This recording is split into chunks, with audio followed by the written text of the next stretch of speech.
പ്രിയ, സുഗാന്ത് ഇപ്പോഴും ഒളിവിൽ തന്നെയാണ്. ഇതുവരെ പിടികൂടാൻ കഴിഞ്ഞിട്ടില്ല. പക്ഷേ സുഗാന്തിന്റെ വീട് പരിശോധിക്കുന്നുണ്ട്. ഹാർഡ് ഡിസ്കുകൾ, പാസ്ബുക്കുകളൊക്കെ പോലീസ് കണ്ടെടുത്തിട്ടുണ്ട്. എന്താണ് ഈ സംഭവവുമായി ബന്ധപ്പെട്ട് എന്തെങ്കിലും വിവരങ്ങൾ, അതായത് ഇയാളെ പിടിക്കത്തക്ക രീതിയിലുള്ള എന്തെങ്കിലും വിവരങ്ങൾ പോലീസിന് ലഭിച്ചിട്ടുണ്ടോ? അതായത് ഇതൊരു വലിയ ക്രൈമാണ് ഇയാൾ നടത്തിയിരിക്കുന്നത്. സുഗാന്ത് എന്ന് പറയുന്ന IB ഉദ്യോഗസ്ഥനാണ്.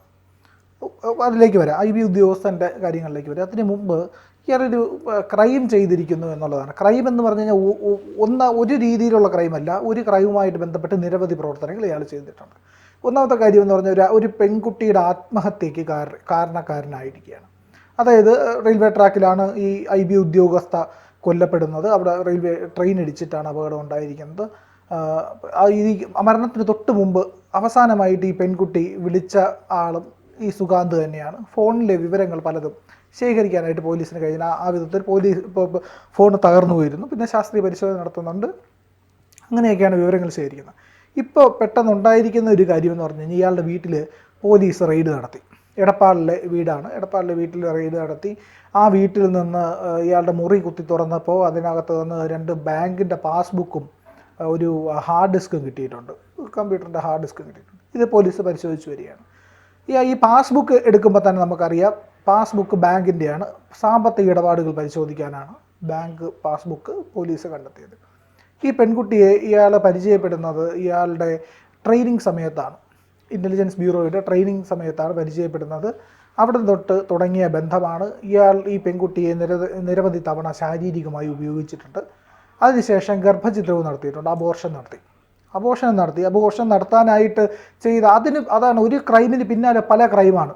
അത് അബോർഷന് വേണ്ടിയിട്ട് എന്താണ് ഇയാൾ ചെയ്തതെന്ന് പറഞ്ഞാൽ വിവാഹിതരാണ് എന്ന് കാണിക്കാനായിട്ട് വ്യാജ രേഖകളുണ്ടായി. വ്യാജ കല്യാണ ലെറ്റർ, വിവാഹം കഴിച്ചതിൻ്റെ രേഖകൾ, അങ്ങനെ തുടങ്ങി പല രേഖകളും കൊണ്ടുപോയി ഈ ഹോസ്പിറ്റലിൽ കാണിച്ച് തിരുവനന്തപുരത്തെ ഒരു സ്വകാര്യ ഹോസ്പിറ്റലിലാണ് ഇയാൾ ഈ ഗർഭഛിദ്രം നടത്തിയത്. ഈ ഗർഭഛിദ്രം നടത്തിയതിന് ശേഷം ഇയാൾ ഈ വിവാഹത്തിൽ നിന്ന് പിന്മാറുകയാണ്. അതറിയിക്കുന്നത് പെൺകുട്ടിയുടെ അമ്മയുടെ അടുത്താണ്. ഫോണിൽ മെസ്സേജ് അയക്കുകയാണ്, എനിക്ക് വിവാഹത്തിന് താല്പര്യമില്ല എന്നുള്ളത്. അതായത് ഒരു പെൺകുട്ടിയെ ഉപയോഗിച്ചു, പരമാവധി ശാരീരികമായും മാനസികമായും തകർത്തതിന് ശേഷം വഴിയിൽ ഉപേക്ഷിക്കും. ഇതാണ് ചെയ്തത്. അതിനോടൊപ്പം തന്നെ മറ്റൊരു ക്രൈം, ഇയാൾ ഈ പറയുന്ന കുറ്റകൃത്യം, പീഡനമുണ്ട്, വ്യാജരേഖ ഉണ്ടാക്കിയിട്ടുണ്ട്. മറ്റൊരു ക്രൈം എന്ന് പറഞ്ഞു കഴിഞ്ഞാൽ ഇവരെ സാമ്പത്തികമായി ചൂഷണം ചെയ്തു, സാമ്പത്തികമായി ഉപയോഗിച്ചു. ഒരുപാട് സാമ്പത്തികമായി ഉപയോഗിച്ച് ഈ പണം, ഇവരുടെ പൈസ മുഴുവൻ അക്കൗണ്ടിൽ, മാതാപിതാക്കൾ പറയുന്നുണ്ട് അക്കൗണ്ടിൽ ഇത്രയും നാൾ ജോലി ചെയ്ത പൈസയൊന്നുമില്ല. IB ഉദ്യോഗസ്ഥർക്ക് വലിയ ശമ്പളമാണ്, നല്ല ഉയർന്ന ശമ്പളം കിട്ടുന്ന ആൾക്കാർ. ഇവർക്ക് ശമ്പളം കിട്ടുന്ന പണം മുഴുവൻ ഇവരുടെ നിന്ന് കൊള്ളയടിച്ചുകൊണ്ടിരിക്കുകയായിരുന്നു. ഇങ്ങനെ പല വിധമായിട്ടുള്ള ക്രൈം ആണ് ഇയാൾ ചെയ്തിരിക്കുന്നത്. എന്നിട്ടോ അതിനുശേഷം ഈ പെൺകുട്ടിയുടെ മരണത്തിന് ശേഷം ഇയാൾ കുടുംബവുമായിട്ട് ഒളിവിൽ പോവുകയാണ്. ഓൾറെഡി വിവാഹിതനാണോ? അല്ല, ഇയാൾ വിവാഹിതനല്ല. ഇയാൾക്ക് അമ്മയും അച്ഛനും ഒക്കെ ഉണ്ട്. അവരുമായിട്ടാണ് ഒളിവിൽ പോകുന്നത്. വീട്ടിൽ കുറേ വളർത്തുമൃഗങ്ങളുണ്ട്. അതെല്ലാം ഉപേക്ഷിച്ച് താക്കോല് പൂട്ടി അടുത്ത വീട്ടിൽ താക്കോലും കൊടുത്തിട്ടാണ് ഇയാൾ ഒളിവിൽ പോകുന്നത്. അതോടുകൂടി ഈ മൃഗങ്ങളെല്ലാം പട്ടിണിയിലാവും. പിന്നെ പഞ്ചായത്ത് മെമ്പറൊക്കെ ഇടപെട്ടാണ് ആ മൃഗങ്ങളെയൊക്കെ മറ്റൊരിടത്തേക്ക് മാറ്റി അതിന് ആഹാരം കൊടുക്കാനുള്ള ഒരു ഏർപ്പാടൊക്കെ ചെയ്തത്.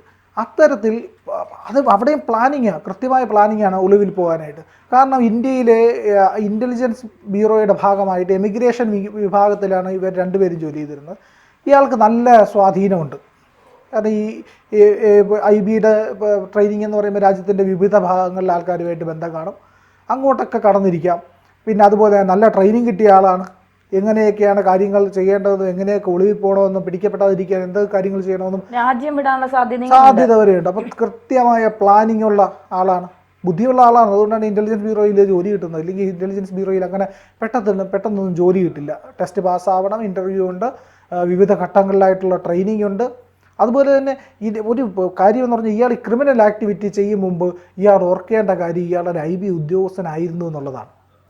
ഞാൻ IB ഉദ്യോഗസ്ഥൻ്റെ പ്രത്യേകത എന്ന് പറഞ്ഞാൽ രാജ്യത്തിനോട് വലിയ കമ്മിറ്റ്മെൻ്റ് ഉള്ള ജോലിയാണ്. സാധാരണ ഒരു പോലീസുകാരൻ്റെ ജോലിയല്ല. അയാളുടെ സ്വകാര്യ ജീവിതത്തിലും പൊതുജീവിതത്തിനകത്തും അയാൾ കൃത്യമായ സൂക്ഷ്മതയും ജാഗ്രതയും മാന്യതയും പുലർത്തണം. അങ്ങനെയാണ് IB ഉദ്യോഗസ്ഥർ പ്രവർത്തിക്കുന്നത്. ആ IBയുടെ പേരിന് കളങ്കം വരുത്തിക്കൊണ്ടാണ് ഇയാൾ ഈ പറയുന്ന ക്രിമിനൽ ആക്ടിവിറ്റി ചെയ്തിരിക്കുന്നത് എന്നുള്ളതാണ് ഏറ്റവും വലിയ പ്രശ്നം. IBക്ക് ഉത്തരവാദിത്തമില്ല. IB എന്ന് ഈ വാർത്തകളിലെല്ലാം വരികയില്ലേ. ഒന്നാമത്തെ കാര്യം. രണ്ടാമത്തെ കാര്യം എന്ന് പറഞ്ഞാൽ IBക്കകത്ത് ഇങ്ങനെ നടന്നു എന്ന് പറയുമ്പോഴത്തേക്കും നാളെ അതായത് സ്ത്രീകളൊക്കെ ഇന്ന് വലിയ തോതിൽ ജോലി ചെയ്യുന്ന ഒരു മേഖല കൂടിയാണ് ഇൻ്റലിജൻസ് വിങ് എന്ന് പറയുന്നത്. സ്ത്രീകളുടെ സേവനം ആവശ്യമുണ്ട്. സ്ത്രീകൾ വലിയ രീതിയിൽ അതിൻ്റെ പാർട്ടിസിപ്പൻസ് ആണ് ഈ പറയുന്ന രാജ്യസുരക്ഷയുമായിട്ട് ബന്ധപ്പെട്ടൊക്കെ പ്രവർത്തിക്കുന്നതിൽ. അപ്പോൾ ഇത്തരത്തിലൊക്കെയുള്ള പ്രശ്നങ്ങളുണ്ടായി. അത് IB ഇയാളെ പിടിക്കുന്നുമില്ല, പോലീസ് ഇയാളെ പിടിക്കുന്നുമില്ല. IBയിലേക്ക് പെൺകുട്ടികൾ ജോലിക്ക് എത്താനായിട്ട് എത്ര സുരക്ഷിതത്വമുണ്ട് എന്നുള്ള ചോദ്യം വരെ ഉയരാം. രാജ്യത്തിന് ഇല്ലെങ്കിൽ ഈ പറയുന്ന ഏജൻസിക്ക് വലിയ അപമാനമാണ് ഇയാൾ ഉണ്ടാക്കി വച്ചിരിക്കുന്നത്. ഇയാൾ ഒരു ബോൺ ക്രിമിനലാണ്. ഇല്ലെങ്കിൽ ഇത്രയും ക്രിമിനൽ മൈൻഡോടുകൂടി പ്രവർത്തിക്കാൻ കഴിയില്ല. ഇവിടുന്ന് ഈ ഒളിവിൽ പോയിരിക്കുന്നു. അവിടെ ഇനി ഇയാൾ ഈ രക്ഷപ്പെടാനുള്ള മാർഗ്ഗങ്ങളായിരിക്കുന്നു. രാജ്യം വരെ വിടാം. തന്നെ പറഞ്ഞാൽ ശരിയാ, രാജ്യം വരെ വിടാം. ഇയാൾ എന്ത് രീതിയിൽ വേണമെങ്കിലും ഇയാൾക്ക് രക്ഷപ്പെടാനുള്ള മാർഗ്ഗങ്ങളെ പറ്റിയായിരിക്കും അയാൾ ഇപ്പോൾ ആലോചിച്ചുകൊണ്ടിരിക്കുന്നത്. അപ്പോൾ ഇങ്ങനെ വരുമ്പോൾ സ്വാഭാവികമായിട്ട് ഈ ക്രിമിനൽ പ്രവർത്തനം ചെയ്യുന്ന ആൾ ഒന്ന് ആലോചിച്ച് നോക്ക്, വ്യാജരേഖ ഉണ്ടാക്കി ആരെങ്കിലും ധൈര്യപ്പെടുവോ? അതൊരു ഉദ്യോഗസ്ഥനും കൂടിയാണ്. അപ്പം ഇയാൾക്ക് കൃത്യമായ കാര്യങ്ങളെല്ലാം അറിയാം. സാമ്പത്തികമായി ചൂഷണം ചെയ്തിരിക്കുന്നു. ഈ പെൺകുട്ടി ചതിക്കപ്പെട്ടതിന്റെ പേരിലാണ് സ്വാഭാവികമായിട്ട് അത് ആത്മഹത്യ മറ്റു കാരണങ്ങളില്ലാന്ന് വീട്ടുകാർ പറയുന്നു. സന്തോഷവതിയായിരുന്നു, ജോലിയെ കിട്ടി, കേന്ദ്ര സർക്കാരിൻ്റെ ജോലിയാണ്. സുഖമായിട്ട് തിരുവനന്തപുരത്ത് തന്നെ വീട്ടിൽ അടുത്ത് തന്നെ ജോലി ചെയ്യാൻ പറ്റുന്നു, പോയി വരാം, എന്നും വീട്ടിൽ നിൽക്കാം, പ്രശ്നങ്ങളില്ല, സമാധാനപരമായ ഒരു ജീവിതമായിട്ട് മുന്നോട്ട് പോകാൻ പറ്റും.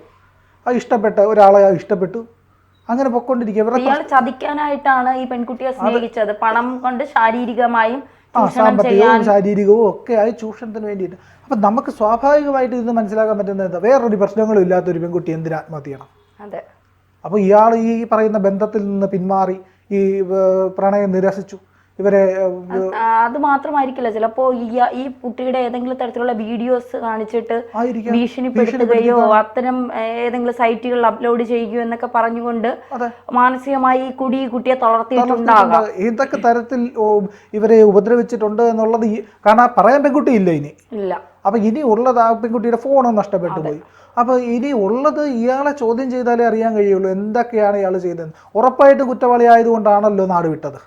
വലിയ ക്രൈം ചെയ്ത് താൻ വലിയ ക്രൈം ചെയ്തിട്ടുണ്ട് എന്നുള്ളത്. അപ്പോൾ ഒരു ക്രിമിനലാണ് IBയുടെ ഉദ്യോഗസ്ഥനായി മാറിയത് എന്നുള്ളതാണ് ഏറെ ഞെട്ടിക്കുന്ന കാര്യം. ഒരു കാര്യം, IB എന്നൊക്കെ പറയുമ്പോൾ ഒരുപാട് ഈ എന്താ പറയുക, വളരെ വിജിലന്റ് ആയിട്ടിരിക്കേണ്ട ഒരു വിഭാഗമാണ്. അപ്പൊ ഇയാൾ നാളെ നമ്മുടെ രാജ്യത്തിന്റെ കാര്യങ്ങൾ മറ്റുള്ളവർക്ക് പണത്തിന് വേണ്ടി ചോർത്തി നൽകില്ല എന്ന് എന്താണ് ഉറപ്പ്? അതാണ് ഉത്തരവാദിത്വം. ഇത്തരം സാമ്പത്തിക ചൂഷണം ചെയ്യുന്ന ഒരാൾ, സാമ്പത്തിക മോഹിയായിട്ടുള്ള ഒരാൾ, ഒരു ക്രിമിനൽ മൈൻഡോട് കൂടിയിരിക്കുന്ന ആൾ പണത്തിന് വേണ്ടിയിട്ട് നാളെ അയാളെ എമിഗ്രേഷൻ വിഭാഗത്തിലാണ് ജോലി ചെയ്യുന്നത്.